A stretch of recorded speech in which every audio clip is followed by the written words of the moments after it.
everyone, it's Janice, host of the Divorcing Religion podcast. Thanks for tuning into my show, whether you're joining me on audio or video.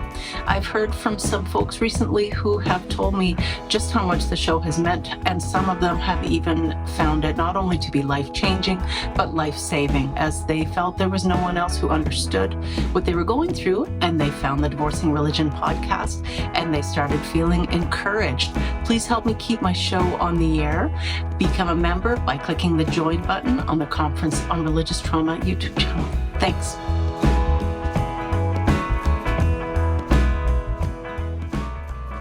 Hi, everyone. Welcome to the Divorcing Religion podcast. I'm your host, Janice Selby. I'm a registered professional counselor and a religious trauma recovery coach. I have a content warning for you today. We will be discussing technology-inspired sexual violence, including sextortion and deepfake AI porn. My guest today was an exceptional speaker at the Conference on Religious Trauma last year. Dr. Danielle Kramer is a certified sex therapist and board-certified clinical sexologist who splits their time between clinical practice, research, and consulting. Dr. Kramer was raised in purity culture and devotes a significant amount of their practice to working with religious and sexual trauma. She's also the only certified sex therapist in the Florida Panhandle providing gender-affirming care. In research, Dr. Kramer focuses on misogyny in the U.S., abortion care and access, and AFAB sexual health. Because she is an expert on sex and sexuality, I reached out to her for a discussion about the recent Taylor Swift AI sex photos and tech-inspired sexual violence. Tragically, in Canada, we've had youth kill themselves over threats to release explicit intimate photos, a practice known as sextortion. The Canadian Centre for Child Protection claims that it receives 70 reports of sextortion to its tip line each week and has been calling for accountability from the technology industry. Dr. Kramer, thanks for joining me today to discuss this heartbreaking and fascinating topic. It's nice to see you again. Thank you for having me. I'm happy to be back.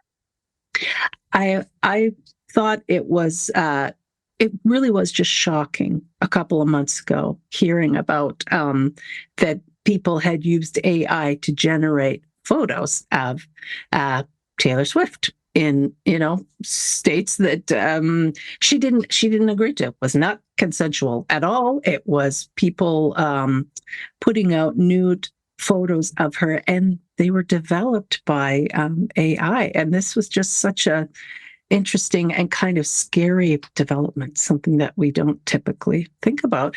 AI now is like the Wild West that the internet was when it started. Absolutely. And I think Taylor Swift is a really great example because I don't think people realize that AI is based off of data, right? And your photos, your videos, your likeness, this is data. This is also data. So people often think of data as like my birthday, my address, what city I live in, what I'm typing, what people can see and read. This is all data as well, right? So if you think about the way AI works, the more data it has to go off of, the more accurate it's going to be. So the more photos, the more videos, the more your likeness is out there, and the more it's out there from different angles, right? And you're wearing different things. You're in shorts in one photo. You're exposing your shoulders in another. This is all data that can be collected and then make your likeness into an image however it wants. Well, who has more likeness out there than Taylor Swift, right? There's thousands of photos out there, videos. She's probably the biggest star right now out there doing concerts, and she's selling them out, right? It's so easy to make deep fakes of her because there's so much data to collect from her. Right. And we're just living in such an unprecedented time with social media as well. And then I think of teens and tweens who have access to the internet and are not fully aware of the dangers that can be present. And actually, I'm hoping you would take us back. Tell me a little bit about what it was like for you growing up. I mentioned in the intro that you were raised in purity culture. So I don't know if that means in your family or just in the surrounding area. So I would say both. I do heavily believe that purity culture is really baked into our culture and our society, right? But I was raised in a religious environment. I went to Catholic school my entire life. It was very strict Christian religious school. And they had very, very strict rules about what you could wear, what you couldn't wear. The girl's hair had to be a certain length. It couldn't be any shorter than this. That was too masculine, but it couldn't be so long as to like look unkept. I'm not really sure, what the reasons were for it. Couldn't be too long. But boys, the same thing. Boys couldn't have their hair too short, but they couldn't have it past their ears because that would be too feminine. We had like clothing checks. We had to have our socks measured with a ruler because our socks had to be so high, but your skirt had to be so long. There were only so many inches of leg allowed to be exposed. And at some point, like the girls would make a joke out of it. And we're like, yes, we're going to drive these boys absolutely crazy with an ankle, everybody. So, even we to some extent realized the absolute ridiculousness of it when we were kids, but you had to exist within it. It was the rules that you had to go by, and everybody else went by these rules. And even though as kids you're saying this is ridiculous, the parents would look at it and be like, oh, well, teenagers say everything's ridiculous, right? Of course, teenagers are going to think these things are silly. And when everyone's telling you that this is normal to police girls' bodies like this, and by the way, the boys never got brought up to the front of the class for a uniform inspection, right? Like they never had to make sure even though their socks were supposed to be long tube socks, they weren't allowed to wear ankle socks. They were never, coming up to pull up their pant legs for them to be reviewed or anything like that. So it's just really being raised in this society that's telling you it's super normal for other people to police your body and for other people to tell you that your body can be problematic. And then it's not until you're an adult that, you remove yourself from that culture and from the people that have that belief system.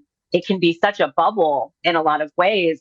And so then when you remove yourself, you kind of take a step back and you were like, that wasn't normal. I was right the whole time. That wasn't okay.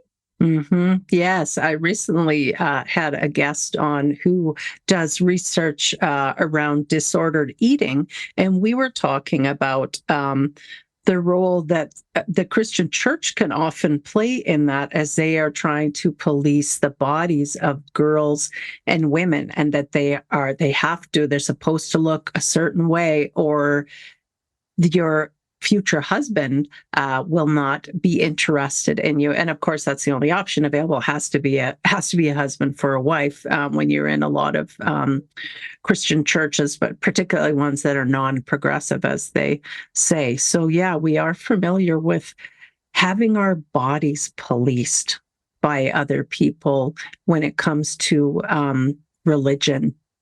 Now, what about the idea that what was done to Taylor Swift, having a likeness created of her and with no clothing on or engaging in acts or whatever they made? I didn't really look at it, so I don't know what was going on in those videos. But what about the idea of that as a form of tech-inspired violence? Does that sound right to you, that's what it is? It absolutely is, because if you think about the intent behind it, right? What is the intent behind this? And a lot of people will say that too. They'll be like, oh, well, girls are sexualizing themselves. Consent matters. Consent is a thing, right? I have autonomy over my body. So if I express it in a certain kind of way, if I have control over my body and I'm choosing to express it in a certain kind of way, that's my autonomy and that's my consent, right? The point behind making these deep fake porns is to cause deep shame, to cause humiliation, to cause people to be so embarrassed that they just want it to go away. And please, let's not talk about it. Doesn't that sound so much like sexual assault? Doesn't that sound like the same feelings, the same environment, the same stuff that comes up when we talk about the reactions to sexual assault? And the intent behind it is control, right? It's just like sexual assault isn't about sex, right? It's about power and control. That's what these deep fakes are about. Taylor Swift is arguably one of the most powerful women in the world right now. She's making a ton of money. She just became a billionaire. She's also giving a lot of that money away to the people that work for her. And she's dating, Travis Kelce. She's kind of infiltrated this male space of the NFL kind of unwillingly, right? She's been thrust into this. She's just showing up to football games for her boyfriend. I don't think that it is a mistake, right? They didn't do this to Beyonce. They didn't do this to any other football players' girlfriends, right? They didn't do this to like, Olivia Rodrigo or anything like. They did this to Taylor Swift. That was meant to bring her down a peg. As all of these media companies and stuff like that are talking about, it was the year of the woman, Beyonce and Taylor Swift's concerts like kept the economy going, and Taylor Swift is getting people out there and getting her to vote, things like that. And now we're getting this deep fake porn coming out to take her down a peg. That was not by accident. That was absolutely intentional. Right. And I mean, I have huge concerns for young people, teenagers in particular, so or children with limited life experience, and them agreeing someone's catfishing them or something online and says, well, let me see your body, take off whatever article of your clothing. They do it for whatever reason, and then that person has that picture and then starts to extort them, blackmail them. If you don't pay me money, I'm going to send this to your mother, to your father, to everybody in your class. And there is so much panic and shame then that some of them do end up taking their own lives. It's such a horrible thing. They don't even feel like they can tell their parents about what's going on. And it does seem like social media companies should have to have some more involvement in this, some level of protection, as well as it's up to us to be teaching our children and teens what to be careful for. And in the heat of passion, when we're feeling something in a moment, that can override our common sense, which says, no, I don't want pictures of my body parts out there online. You also have to think about where teenagers are coming from. I think we judge teenagers so harshly in our society. Teenagers struggle with impulse control. Teenagers struggle weighing the outcomes and the consequences of things. This is extremely developmentally appropriate. Also, exploring sexuality, as much as people really hate to talk about it, extremely developmentally appropriate for the teenage years, right? You're going through puberty. That's what puberty is. It's figuring out, like, what is my body doing? What is this response? What are these hormones? Sexuality is a big piece of that. So then we have that, which is brand new, right? Just like driving a car is brand new and they're figuring it out. Driving sexuality is brand new and they're figuring it out. They're struggling with impulse control. It's also really important to them to be accepted by their peers and for them to get that affirmation and that acceptance from their peers. And so we get all of this together in this like clustery ball of emotions, and teenagers make poor choices, or they make choices that can have really long-term impacts. And then, just like you said, we have teenagers committing suicide over this. Well, we can understand it, right? Because then often society's reaction is, well, how could you do that? How could you be so dumb? Why would you do something like that? If you were a teenager and you had access to the technology that teenagers have today, you might also make such a silly choice. The difference is your choice isn't going to be plastered out there always and forever. And it doesn't have such immense and horrible outcomes for you, right? In the past, this might have happened in your small town and a couple of people heard about it. But if you left the town, nobody knew about it. We don't have that anymore. Oh, yeah, so true. And I really wish that schools would begin teaching about consent in kindergarten and then each year, add on to it, grow the concept of it so that by the time the kids are, 9 or 10 years old or whatever, and it's possible that they are going to be interacting with some of these nefarious people online, we want them to understand that just because someone requests that you do something, that doesn't mean that you need to do it, even if the other person is older than you or in a position of authority. And also the idea of it's hurtful to the other person to do something without their consent, and we really want to be helping people, not hurting them. So if they would just have in schools, if we could also be having this dialogue, would be so helpful. But I mean, it's in religious schools, you're not even allowed to talk about sex, or that sex is a real thing that people do. So pretty frustrating, I think. Absolutely. Yeah. And if we talked about consent early and we talked about media literacy early as well, right? Things to look out for, red flags. And especially you brought up, in the religious culture, there is such a emphasis put on respecting authority. And we're not talking about, there's two different kinds of respect, right? There's respect for someone as a human being, which everybody deserves, right? And then people will use respect to mean respect my authority over you. So often when we're in religious environments, we pretend we're talking about this kind of respect, that is respect everybody as a human being because, God's image, and however you want to say it, right? However that language is said. But in reality, what we often teach is respect my authority over you above anything and everything else, right?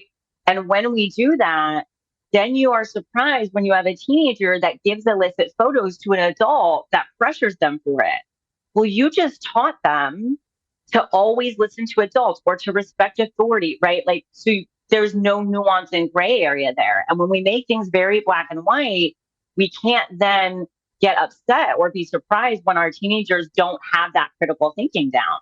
Right. Yeah. Predators absolutely prey, prey, on that concept of authority. And even when we have, say, two young people who are the same age, maybe they're in the same class or something like that, one party can still feel pressured by another. And honest people expect honesty from other people. So when one person is saying, "Oh yeah, just let me take your picture, babe. Of course, I'm not going to share it around. It'll just be," unfortunately, we can't just take people at their word. So and that's something that I think also deserves to be talked about with our children, so they understand the dangers of what can happen. I don't even know, are there things going on that could be more helpful? Like, are any of the social media platforms being held to account for their part in these issues? Not really. I mean, when we see social media, like Meta kind of being the big one, right? They own Facebook, they own Instagram, Meta owns a whole lot of stuff. So when we see places like Meta respond to this, they usually say something like, well, we have parental controls. We put parental controls out there and we put them in the hands of the parents and we let the parents decide.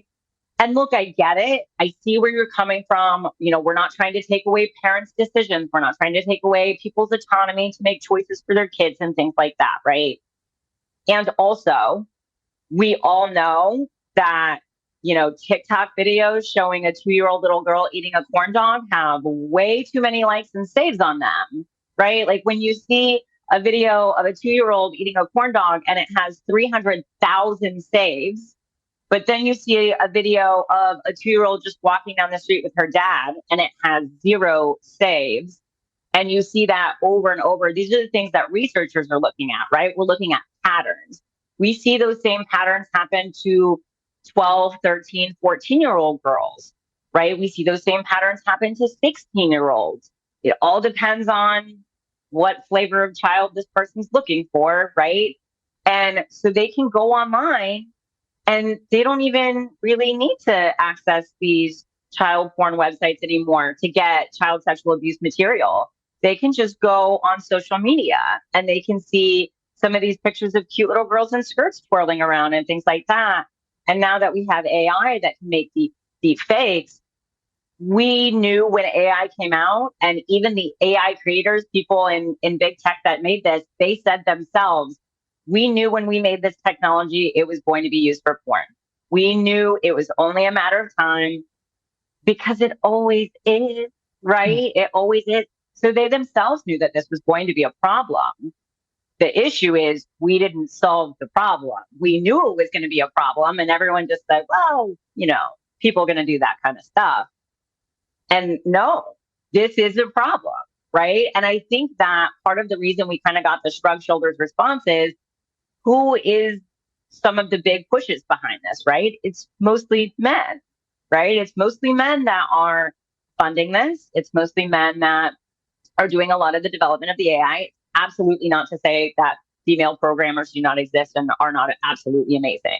It is just to say that at the top and the people that are the teams that are making these tend to be very male heavy. So it's no surprise that a mostly feminine concern, right, was kind of pushed by the wayside and thought, oh, well, we'll deal with that later at some other time. Wow. Yeah, that I don't like that, but I find that to be honest. Yeah. And I was so surprised when you also pointed out to me that not only are people using the deep fake AI to remove clothing from women, but some of them are using it also to put clothing onto women. Would you please tell me about that? So this is how we know that it's absolutely about controlling women's bodies, right? Because you can't be good enough. And it's that Madonna whore dichotomy all over again, right? I talk a lot about, and I know you've heard me talk at court. I gave a presentation on ambivalent sexism. And ambivalent sexism, if anyone was ever raised, if you were raised in purity culture, then you got these kind of conflicting messages and it felt really confusing. Like women are these harlots and these whores that will try to tempt you. And a woman's body is just so lustful and salacious. But also, women are these sweet, wonderful, beautiful, nurturing, caring mothers, right? That's ambivalent sexism. It's meant to be confusing and it's meant to keep women kind of hustling for their worth because you're never good enough. You're either a Madonna or you're the whore. Now we're seeing this play out in AI again. So first we saw things like Taylor Swift happen, where these deep fake porns were happening and they took clothes off of women. They made women naked for their own sexual pleasure and their own enjoyment. That was hostile sexism. So ambivalent sexism has two tracks: hostile, which is the whore, and benevolent, which is the Madonna. Benevolent puts women on a pedestal and says they're these beautiful, nurturing creatures. Hostile sexism says women are sluts, they're whores, you need to be pure. If you're not the Madonna, you're the whore. There's no in the middle, right? And so then we went down the hostile sexism route. We started making deep fake porns, but it didn't take all that long until they actually started using AI to put clothes onto people. And the first time that I ever actually heard of this happening, this says something, and I think it's particularly gross. It was St. John's School District here in Florida actually put clothes onto their students in their yearbook photos. This was in 2021, and they edited students' photos, and the photos were not in any way sexual. It was like a high school girl had a long sleeve plaid shirt on over a tank top that was like right here, and you maybe saw like an inch of cleavage. Not even, right? Just like a small little line in the photo. And they AI'd it to put a shirt there, like a black shirt there. Most of the girls' photos ended up being edited like that. If they showed any kind of clavicle or skin, they edited. None of the boys' photos were edited, but 83 girls' photos were edited. This is the same school district that was facing a Title IX lawsuit for gender discrimination and sex discrimination because 85% of their dress code violations were only going to the girls, and the girls were being sent home and removed from school, right? This is not a coincidence that this is the same school district that was already policing girls' bodies. And they were the first ones that I had heard that had used technology to cover girls up. Now we're seeing it across the internet. We're seeing Christian men saying, look how good of a Christian man I am. I have taken this photo of this beautiful woman from Instagram. They usually say this woman that would otherwise be so beautiful, but she's showing off her body like this. Look how beautiful she is when she's edited and modest. Look at how gorgeous she is. She looks like she could be your wife. Leave this woman alone. Let her represent her body. Wow. That is so disturbing. And it does make me think of, very, very strict Islamic rules where the women, it's not enough that they're not showing really much skin, but then they're covering up more and more and more for some of them, to the point where they just are barely looking out through a little slit, over their face, the niqab, I think it's called. And I'm not sure how they're spinning it, other than perhaps they're saying, "Oh, it protects the woman, it protects her modesty." But my gosh, you see people on a hot day, and you see the men are able to wear shorts and whatever, and the women are dressed, from head to toe. It's like they're wearing a tent of some sort, and I just think that seems so uncomfortable. But most of all, it seems so unfair to insist that, why do you get to tell me how to dress? One gender getting to tell the other how to dress. It's just ridiculous. And if you follow that, I always tell people, like, play that tape all the way through. And if you follow that tape all the way through, at the end of the day, what are you protecting us from? Men. So how about we just have men not be a problem? How about we just have men understand consent and bodily autonomy? Because they'll say, well, we're protecting a woman's modesty. Why does she need her modesty protected? Well, because it's important for women to be modest. But why? And then the further and further and further you go, eventually they have to admit, like, well, because men will assault them. Then why don't we address the men, right? But notice how the answer is never addressing the men and their behavior. The answer is policing women and their bodies. Wow. Yes. So is this in line with the lecture you gave recently, talking about the dichotomy of patriarchy and misogyny? Absolutely. So we often think of misogyny as this hatred of women, this blatant hatred of women. That would be hostile sexism, right? Hostile sexism is the blatant misogyny, right? But benevolent sexism also keeps women in a box, right? It also keeps them in these, like, oh, they're these sweet, nurturing mothers. Women need to be protected. Why? Because women are seen as weak. Women need to be placed on this pedestal. Why? Because if they're not, you're degrading them, right? So there's always kind of this other flip side to it that we have to pay attention to. And misogyny is not just the hatred of women. Misogyny can be more accurately kind of conceptualized as the control of women. So if you think of patriarchy as this overarching society that we live in, misogyny is the law enforcement arm that is deployed to keep women in line. We're going to keep you in one of these boxes. So we want you to be the benevolent sexism type of woman. Why? Well, because then we can use you for your labor, right? Good women under the patriarchy give childbearing labor, child raising labor, household labor, right? Good women under the patriarchy are not human beings. They're human givers who give their time, their labor, and their body in service of men who get to be human beings, right? So if you're not being the benevolent woman, if you're not following under the patriarchy's rule for what a good woman is, which is a woman that services men, then we're going to call you a whore. We're going to place you in the hostile sexism category. How do we do that? Well, we police you with misogyny. We're going to call you a whore. But if you fall into the benevolent side, we're going to just pretend that you're this beautiful mother, right? We're going to tell you, you're such a strong woman, you can do it all. Look at this mom who can, like, she can have a career and she can take care of her kids. But we weren't meant to do it all. We were meant to have a partner, right? Like, I want a partner. So when we start to give women all this benevolent sexism praise, and we say, like, but we're going to protect you and provide for you, right?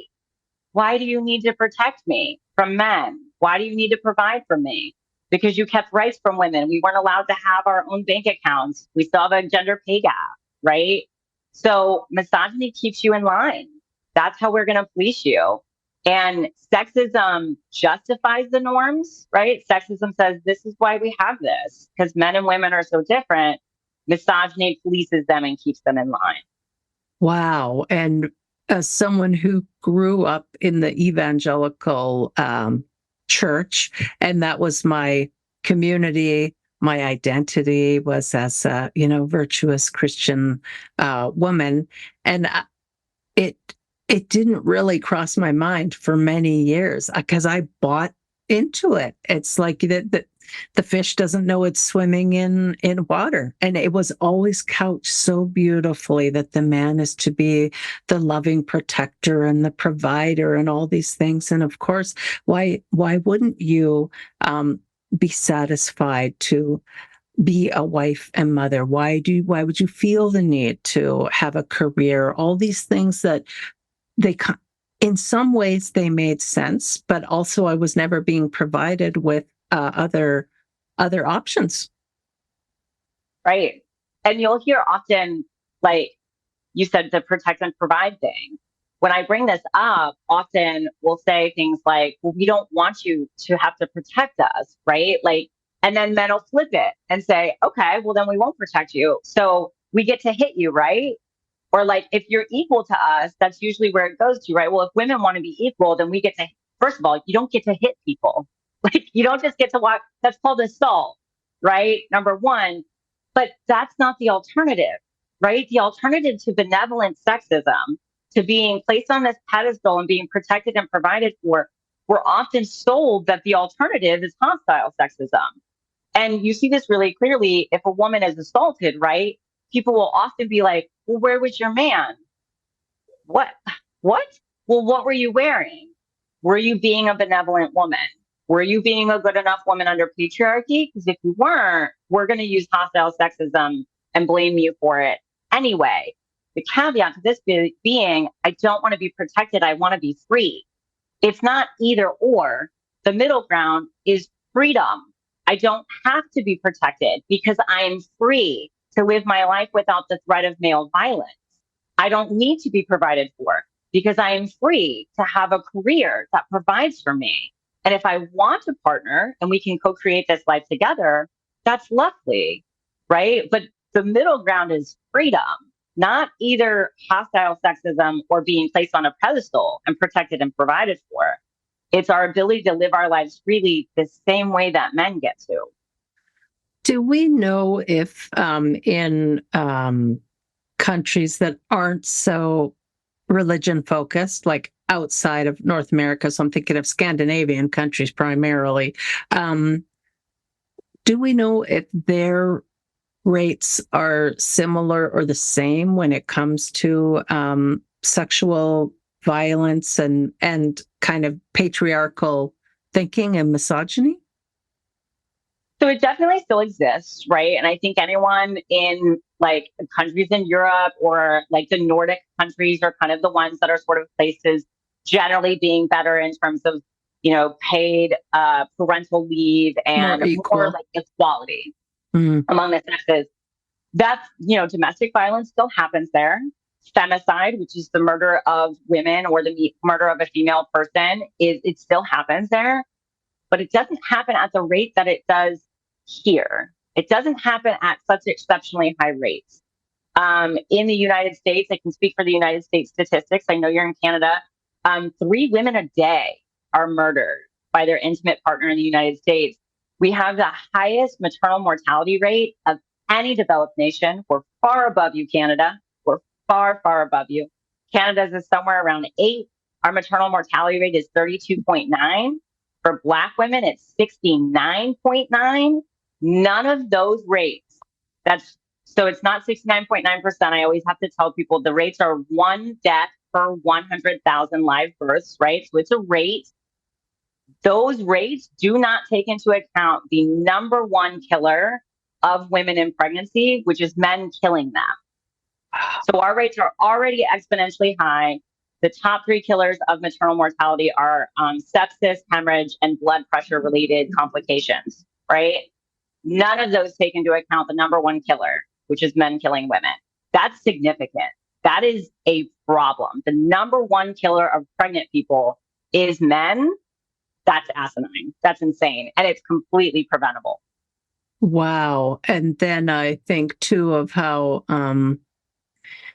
your Supreme Court really has been hijacked by fundamentalist religious leaning judges. And so now women find it increasingly harder to access abortion.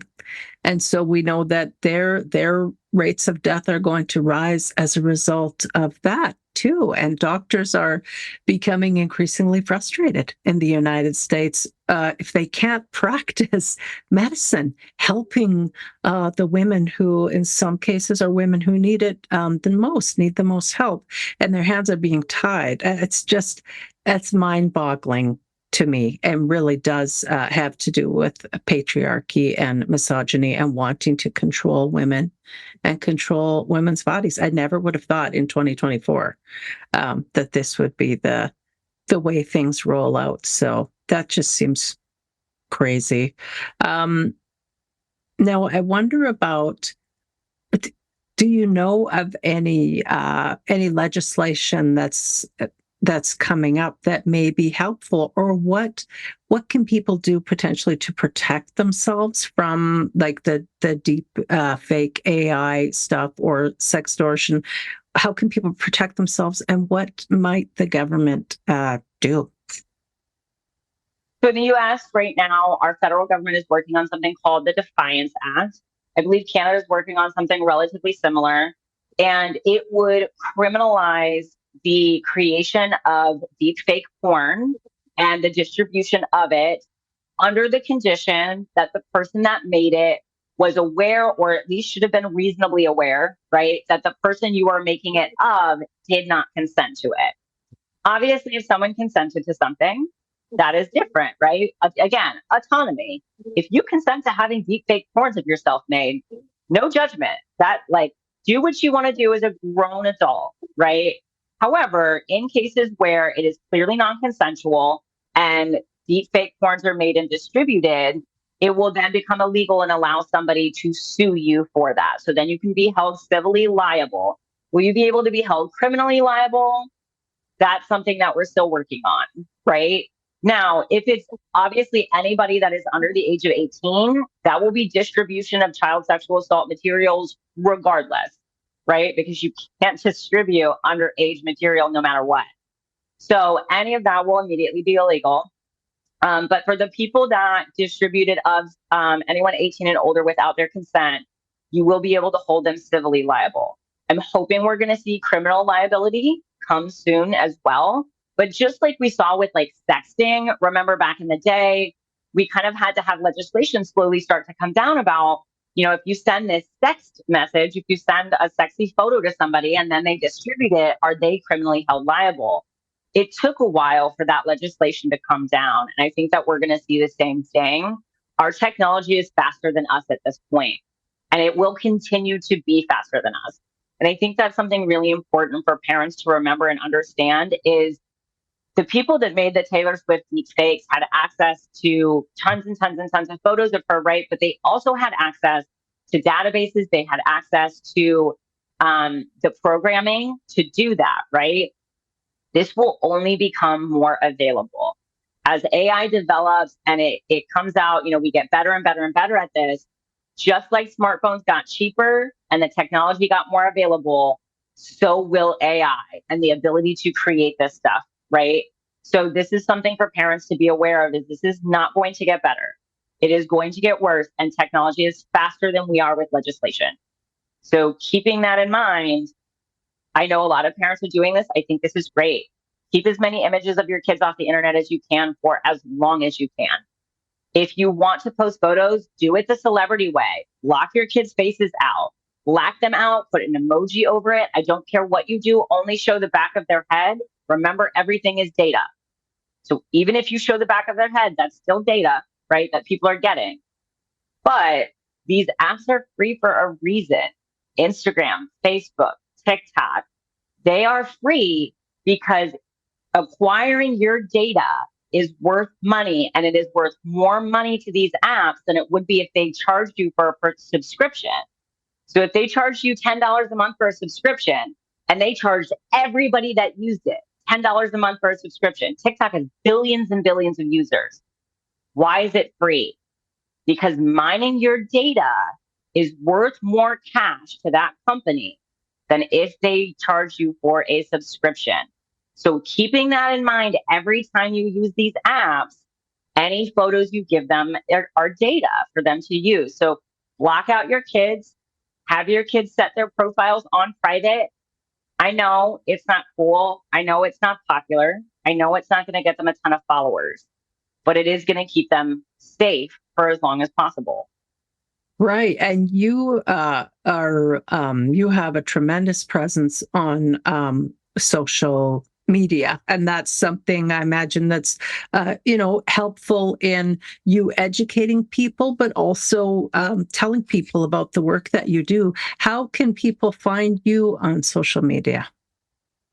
On social media, on TikTok and Instagram, I'm in bed with Danielle. If you want to find me online or you want to work with me as a sex therapist, I'm licensed in Nebraska and Florida, and it's inbedwithdanielle.com. You can link to my website through either one of my social medias as well.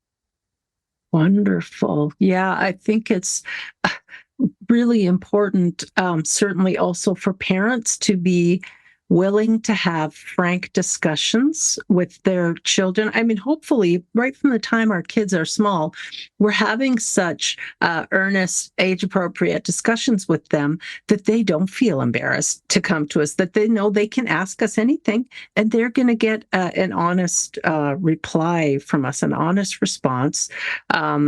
But yeah, teaching in the home also about consent and about, just as you were talking about, data mining and why the companies do these things. And when something comes up in the news and we hear about it, to bring it up with our kids, and has anything like that happened at their school and how was it handled? And let's put pressure on schools also to be taking these things very seriously. If it comes to light that male students are passing around footage of a female student, whether it's a deep fake or whether it's real, schools need to treat this as the assault that it is. It's not an acceptable thing. And parents then need to be talking with their sons and daughters about this so the kids feel supported.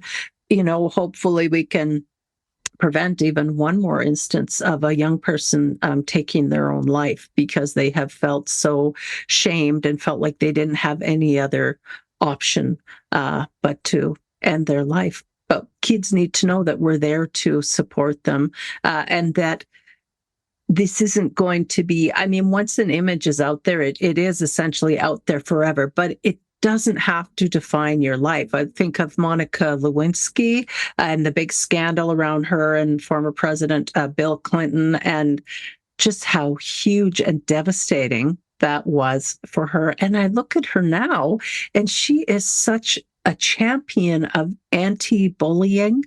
I love the work that she's doing now. So yeah, having frank conversations with our kids, I think is really important. Yeah. And one of the things I like to remind parents of in those conversations, especially those of us that were raised in purity culture, and like, I will fully take the hit with this myself, right? Sometimes when we talk with our kids about stuff, we feel discomfort. We feel uncomfortable, right? We feel that shame that was instilled in us. Own that for yourself, but don't hand your child your shame, right? Don't give that to them. You didn't want it, right? You weren't born with it. Someone planted that there for you.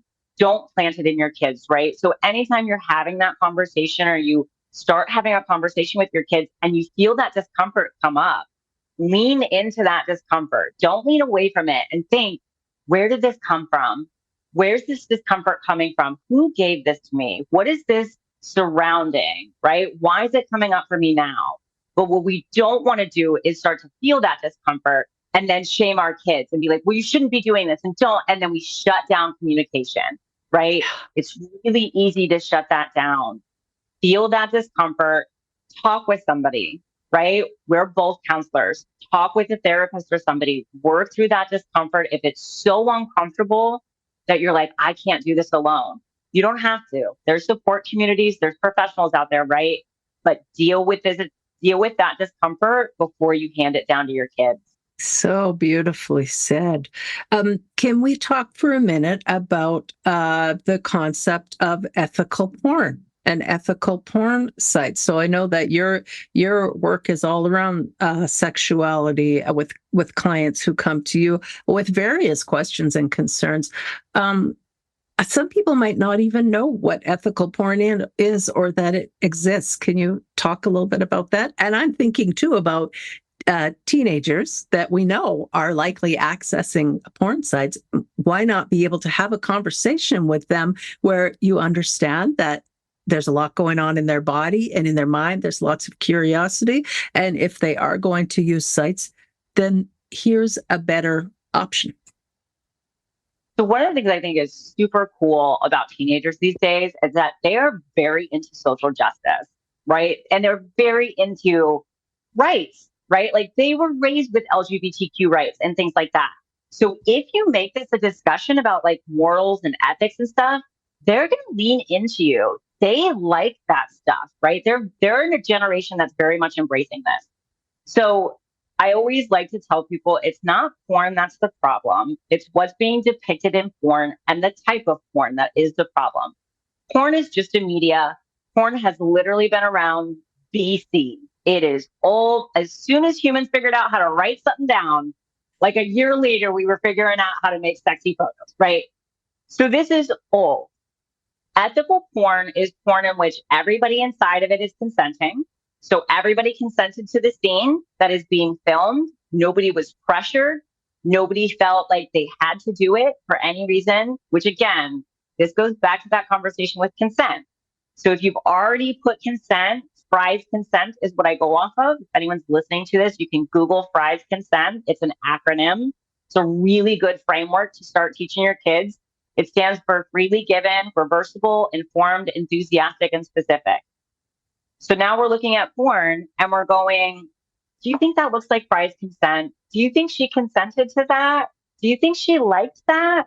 Do you think that was pleasurable for her? Right? Or do you think that the porn that you've watched or maybe you've been exposed to, or your friends showed you, did she look like she was having a good time?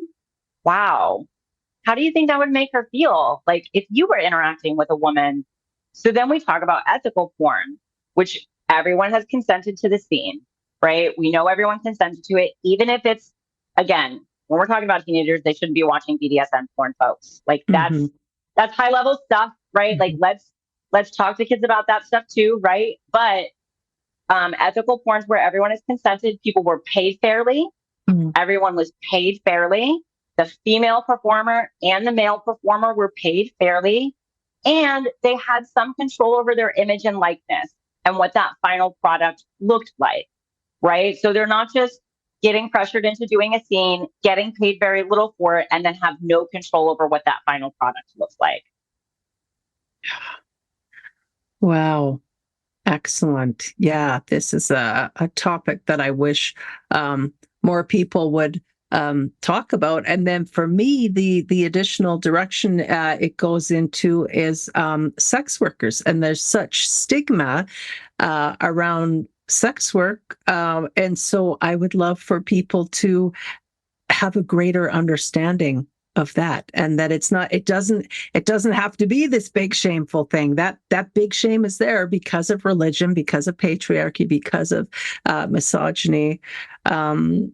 Sex workers deserve to be taken care of, to be working in a safe environment. They are actually providing a service for people who are looking for that service. And it's not all the time married men running around trying to get something on the side. There are seniors who have lost a partner.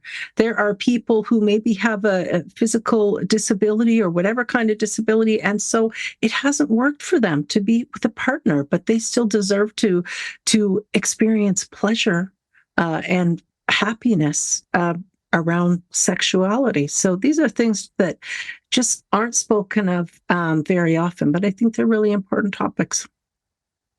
They're definitely important. And I think that we kind of get, again, because of patriarchy, right? We get this one view of porn and we get this one representation of porn. Well, the most popular representation of porn is porn where the woman is being dominated, where she's being degraded, right? That's not a mistake. It's not a mistake that is the most prevalent porn. And it's not a mistake that that's the porn that's the most easily accessible. it's usually the porn that is free, right? That's not a mistake. So you might have to pay for your porn if you want ethical porn. That might be something that you have to accept, right? Which is also why we see so much hate towards OnlyFans, because those are people taking control of their own body and control of their own image and charging for it, right? A really good free ethical porn website that is female run and female owned is Bellesa.com. It's BELLESA.com. They do have some of the same videos that you could see on, like, I'm not going to name them, on some of the very big name other sites. Uh-huh. If they do have the same ones, they are videos that were made ethically, but they also have a whole bunch of other videos that you're not going to find on other sites that are made ethically. And if you look up ethical porn sites, there are many lists out there that were created by AFAB people, by femme people, and by a lot of other people as well, that ethical porn is something that people are looking for, right? Like I said, the younger generations are very social justice minded. So if you put that in that context, if you sit there and you're like, you shouldn't watch porn because it degrades women and blah, they're going to watch porn. They're going to see it, or someone's going to expose them to it. And I would rather have that conversation with my child ahead of time. So that way, when they see it, they can come back to me and have a discussion about what they saw. And we can talk about, what did that look like? Do you think that's a real representation of sex? Do you think that's what sex with a woman really looks like? Is that what you expect sex as a woman to look like for you? I hope not, right? So if they're going to be exposed to these things, and we know that they will, like my parents didn't have porn videos in the house, but guess what? I saw it before I was 18 because I had friends. So you might as well talk to them about it. And you might as well let them know that there are ethical sites out there, right? That you can access if you're going to be accessing it, that there are ethical sites that when you're of age, right, you can go and find ethical porn. And this is what that means. And this is what that looks like.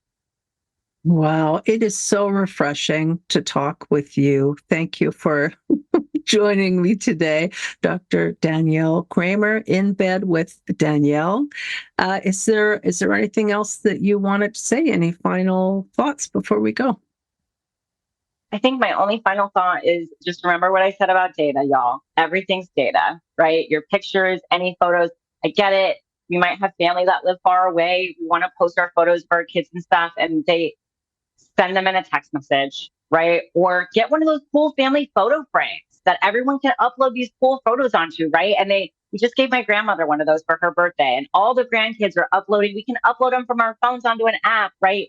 There are a lot more safer ways to share photos and to have like photos and videos and things like that go back and forth. But just remember that any images you put out there of your kids, or any images that your kids put out there, that is data that can then later be used. Wow, so important. Thanks again for joining me, Danielle. I really appreciated this conversation. Thanks for all your insights. Thank you. I'm happy to be here. And thanks for joining us. If you're interested in one-on-one sessions with me, you can go to my website, divorcing-religion.com, and we'll see you again soon. Take care, everybody.